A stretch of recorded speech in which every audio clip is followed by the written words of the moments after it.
और अब बात करते हैं मौसम की। बड़ी खबर यह है कि गलन वाली ठंड के साथ नए साल का स्वागत लोगों ने किया। शीतलहर की चपेट में पूरा उत्तर भारत इस वक्त है। कोहरे ने ट्रेन की रफ्तार पर ब्रेक लगा दिया है। हवाई जहाज की उड़ानें अगर बात करें तो वो भी इससे प्रभावित हुई हैं। कई जगहों से ऐसी तस्वीरें सामने आ रही हैं। लोगों का बुरा हाल है। हालांकि इस बीच जो लोग पहाड़ी राज्यों का रुख कर रहे हैं वो अभी आनंद ले रहे हैं कि वहाँ पर बर्फबारी हो रही है। हालांकि इसके विपरीत एक तस्वीर वो भी आती है जहाँ पर अब जो वाटर सप्लाई है वो प्रभावित हुआ है। ऐसे में जो वहाँ के लोकल्स हैं उनकी दिक्कतें काफ़ी ज़्यादा बढ़ चली हैं। ये कुछ तस्वीरें आपकी टीवी स्क्रीन पर। नई दिल्ली की तस्वीरें आप देखिए। सराय काले खां से लेकर के रेलवे स्टेशन और उद्योग भवन से लेकर के कमला मार्केट तक की तस्वीरें। लोग अलाव का सहारा ले रहे हैं और मौसम विभाग ने जो अंदेशा जाहिर किया है वो ये कि अभी भी लोगों को राहत नहीं मिलने वाली। हालांकि मौसम विभाग की तरफ से ये भी कहा गया था कि नए साल पे हो सकता है कि दिल्ली और बाकी के हिस्सों में बारिश हो। हालांकि अभी तक तो बारिश नहीं हुई है, लेकिन अब उम्मीद लोग ये कर रहे हैं कि अभी ठंड जो है वो और ज़्यादा बेकाबू ना हो जाए, क्योंकि जाहिर है कि जब बारिश होगी तो और भी ज़्यादा टेम्परेचर में गिरावट देखने को मिलेगा। बहरहाल ये चार तस्वीरें आपकी टीवी स्क्रीन पर। लोग इस भीषण ठंड से बचने के लिए अलाव का सहारा ले रहे हैं और इस वक्त देखिए किस तरीके से सर्दी पड़ रही है।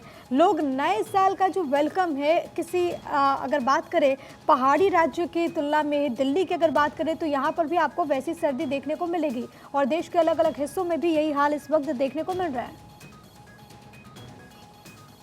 और इस वक्त अलग अलग जगहों से मेरे सहयोगी मौजूद हैं। दिल्ली से अभिषेक आनंद ने हमें ज्वाइन किया है, भोपाल से अखिलेश सोलंकी और श्रीनगर से सैयद तजम्मुल हमारे साथ इस वक्त मौजूद हैं। आप तीनों को हैप्पी न्यू ईयर। और सबसे पहले आपको श्रीनगर ही लिए चलते हैं। सैयद तजम्मुल, किस तरीके से वहाँ पर इस वक्त सिचुएशन बनी हुई है? लगातार बर्फबारी हो रही होगी, पर्यटकों के चेहरे तो खिले होंगे, लेकिन आम लोगों की मुश्किलें बढ़ गई होंगी। बिल्कुल, देखिए जम्मू कश्मीर में चूंकि दो अलग अलग सूबे हैं और जम्मू में अच्छी खासी धूप है, टेम्परेचर 8 डिग्री के आसपास है। श्रीनगर में मौसम खुला खुला सा है, फॉग हल्का सा है, लेकिन -5 डिग्री में रात श्रीनगर वासियों ने गुजारी। इसका अंदाजा आप लगा सकते हैं कि गुलमर्ग, पहलगाम, यूसमर्ग, सोनमर्ग और बाकी जो पर्यटक हैं, जो डेस्टिनेशंस हैं, वहां पर बड़ी तादाद में जो है टूरिस्ट कल रात तकरीबन 10, 11, 12 बजे तक नए साल की आमद का इंतजार करते रहे। लेकिन कोहरा, धुंध और सर्दी की वजह से थोड़ा सा एडवाइजरी, मेडिकल ओपिनियन लेना बड़ा लाजमी है।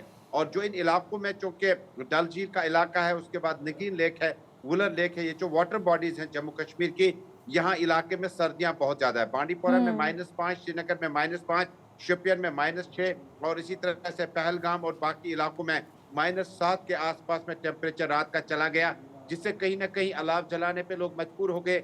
गर्म मलबूसात और बड़े मरून के वुलन जैकेट्स वगैरह पहनने के बाद ही बाहर आ जाता है। लेकिन तजम्मुल, अगर आप एक बार तस्वीर दिखा पाए, क्योंकि पीछे मुझे कोहरा नजर आ रहा है। देखिए ये तस्वीर जो है ये जम्मू की है, क्योंकि जम्मू में मौसम जो है वो थोड़ा सा बेहतर है और निस्बतन जो कि कश्मीर का जो है मौसम वो थोड़ा सा हल्का सा खराब है। लेकिन जम्मू की तस्वीरें कुछ बेहतर है और जम्मू इस साल जो है दिल्ली, शिमला और बाकी जगहों से जो है थोड़ा सा बेहतर टेम्परेचर में गुजरा, जबकि कश्मीर यानी -+ का टेम्परेचर जो है जम्मू का +8 डिग्री सेल्सियस है, जबकि -5 डिग्री जो है तकरीबन 14 डिग्री का जो डिफरेंस है वो जम्मू और श्रीनगर के बीच में है। ठीक है, यानी कि जम्मू के लोगों के लिए एक राहत तो जरूर है। हालांकि श्रीनगर में, जिसका आप जिक्र कर रहे थे कि बर्फबारी वहां पर हो रही है, दिल्ली का रुख कर रहे थे। अभिषेक हमारे साथ, हमारे सहयोगी मौजूद हैं। अभिषेक, जाहिर है कि अगर पहाड़ी राज्यों में बर्फबारी होगी तो उसका असर मैदानी इलाकों में देखने को मिलेगा। नई दिल्ली में इस वक्त सिचुएशन कैसी? सबसे पहले तो आपको हैप्पी न्यू ईयर। और जिस तरीके से जब मैं ग्राउंड पे जब आया तो देखा तो काफ़ी ठंड का भी माहौल है, क्योंकि इस तरीके जब मैं इंडिया गेट पे जब मैं वहाँ पे जब देखा तो लोग जो है वहाँ पर काफ़ी अपना सारा जैकेट्स वगैरह जो गर्म कपड़े जो होते हैं वो लेकर के बाहर निकले हुए हैं, क्योंकि ठंड का जो मौसम जो है वो दिन प्रतिदिन बढ़ता ही चला जा रहा है।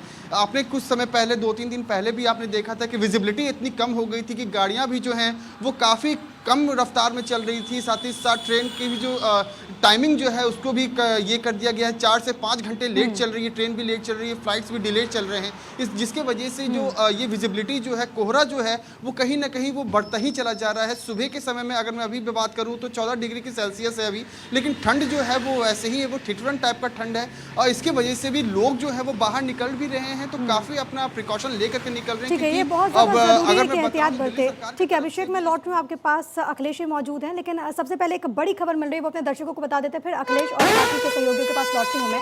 उत्तर भारत में देखिए ठंड ने बुरा हाल कर दिया है, यूपी में गलन बरकरार है, बिहार में शीतलहर जैसी स्थिति है, पंजाब में गुरदासपुर सबसे ज्यादा ठंडा रहा, उत्तराखंड में सर्द हवाओं ने लोगों की कपकपी बढ़ा दी है, हिमाचल प्रदेश में तापमान में गिरावट देखने को मिल रहा है। ये तस्वीरें आपकी टीवी स्क्रीन पर, हालांकि फिर से आप देखेंगे कि पर्यटक जो हैं वो काफ़ी ज़्यादा यहाँ पर लुत्फ उठाते हुए नजर आते हैं, लेकिन बाकी के हिस्सों में आप देखेंगे लोग घरों में कैद होने को विवश हो गए, क्योंकि ठंड बहुत ज़्यादा हो रही है। आप इन रास्तों पर देखिए कुछ नज़र नहीं आ रहा है, कोहरा इतना ज़्यादा है, और मौसम विभाग ने यही कहा है कि आने वाले दिनों में भी लोगों को राहत नहीं मिलेगी।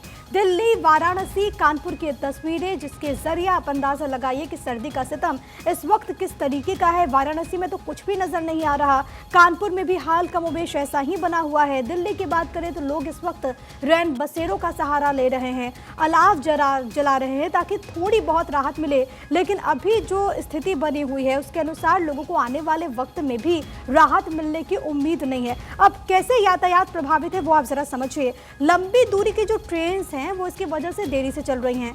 बनारस नई दिल्ली एक्सप्रेस लेट चल रही है, किस तरीके से यातायात प्रभावित हुआ वो हम देख रहे हैं। प्रयागराज एक्सप्रेस लेट चल रही है, यात्रियों को दिक्कतें हो रही हैं। रीवा आनंद विहार एक्सप्रेस काफ़ी देर चल रही है। अब जो यात्री इसमें सवार हैं उनको तो दिक्कतों का सामना करना पड़ रहा है, लेकिन ऐसे में किस तरीके से वहाँ पर जो अलग अलग रूट के जो ट्रेन हैं वो इससे प्रभावित हुए हैं, आप इस तरीके से भी समझिए कि 21 ट्रेन लेट हुई हैं। कई ऐसी ट्रेन हैं जिनको कैंसिल तक कर देना पड़ा, क्योंकि कई हिस्सों पर जो कोहरा है उसका असर देखने को मिल रहा है। जो लोग बनारस जाते हैं, नई दिल्ली बनारस से ट्रैवल कर रहे हैं, उनको दिक्कतें हो रही है। तमाम सहयोगी हमारे साथ लगातार बने हुए हैं। Akhilesh Solanki state editor MP हमारे साथ जुड़े हुए हैं। भोपाल में क्या हाल है ये हम जानते हैं। अखिलेश, भोपाल तो झीलों की नगरी है और वहाँ पर तो मौसम वैसे ही बहुत खुशनुमा होता है, इस बार ठंड में वहाँ से कैसी तस्वीर? देखिए, अगर भोपाल का जिक्र करें तो भोपाल में सर्दी है, लेकिन उतनी सर्दी नहीं जो बाकी इलाकों में मध्य प्रदेश की पड़ रही है, और खासतौर से भोपाल से सटा जो विदिशा है, बीना है, यहाँ पर कड़ाके की ठंड है। और कोहरे का मैं जिक्र करूँ तो ग्वालियर की बात हो, जबलपुर की बात हो या रीवा संभाग की बात हो, जमकर यहाँ पर कोहरा पड़ रहा है, घना कोहरा है। और जब 12 बजे दोपहर हो रही तब भी ग्वालियर से खबर ये है कि वहाँ पर अभी भी कोहरा मौजूद है। राजधानी में सवेरे 9 बजे तक ठंड की दस्तक रह रही है, लेकिन दोपहर में कह सकते हैं कि गर्मी थोड़ी सी लगती है यहाँ पे। दूसरी बात यह कि आज से लेकर 4 तारीख तक बारिश का अनुमान मौसम विभाग ने जताया है। अगर जबलपुर का जिक्र करें, सागर संभाग का जिक्र करें और रीवा संभाग का जिक्र करें तो 4 संभाग ऐसे हैं जहां पर बारिश हो सकती है, और बारिश के कारण अगले 4 दिन में राजधानी में भी ठंडक दस्तक दे सकती है। जैसे आप ट्रेनों का जिक्र कर रहे हैं तो ट्रेनों की स्थिति ये है, मध्य प्रदेश में दिल्ली से आने वाली 85% ट्रेनें जो हैं देरी से चल रही हैं। 58 ट्रेनें वहां से आती, जिनमें से 47 ट्रेनें लेट हैं और 35 ट्रेनें ऐसी हैं जो 12 से 15 घंटे लेट चल रही हैं। तो मौसम की मार जो है यातायात पर बहुत पड़ी है।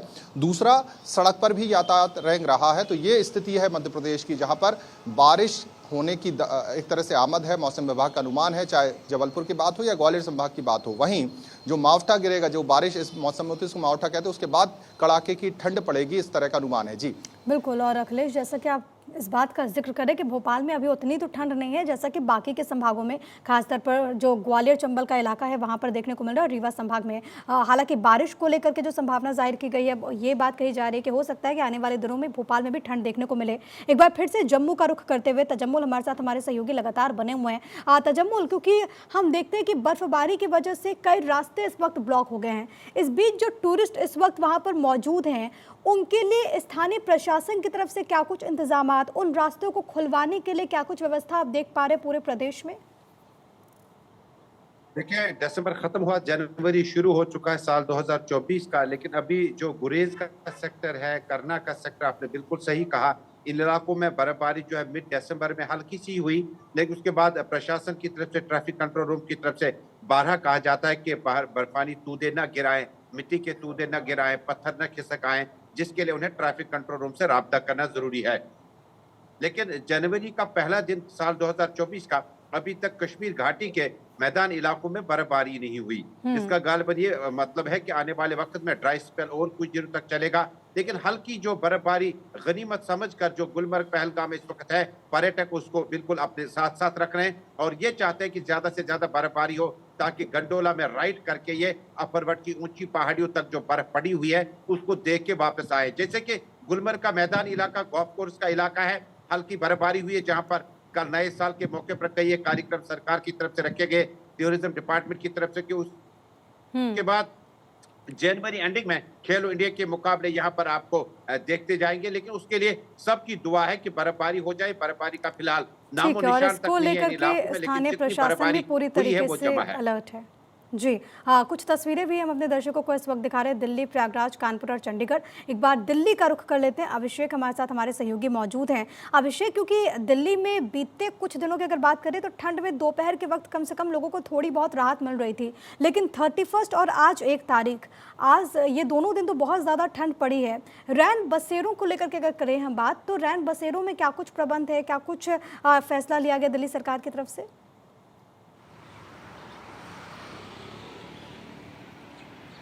जिस तरीके से 30 तारीख को 31 दिसंबर को और 1 जनवरी को जब ठंड जब बढ़ी है, तो उसके बाद से रैन बसेरों में भी दिल्ली पुलिस की तरफ से, दिल्ली सरकार की तरफ से भी काफ़ी ऐसे इंतजाम किए गए हैं, क्योंकि उनके पास जो छत जो होता है वो काफ़ी ये प्रॉब्लम क्रिएट करता है, जिसकी वजह से उन लोगों को ठंड का सामना करना पड़ता है। साथ ही साथ उन लोगों को अलावे भी जलाने के लिए ये किया गया है। साथ ही साथ चद्दर वगैरह भी दिए, कंबल वगैरह भी दिए गए हैं, ताकि उनके छोटे छोटे जो बच्चे जो हैं इससे ठंड के वजह से वो प्रभावित ना हो।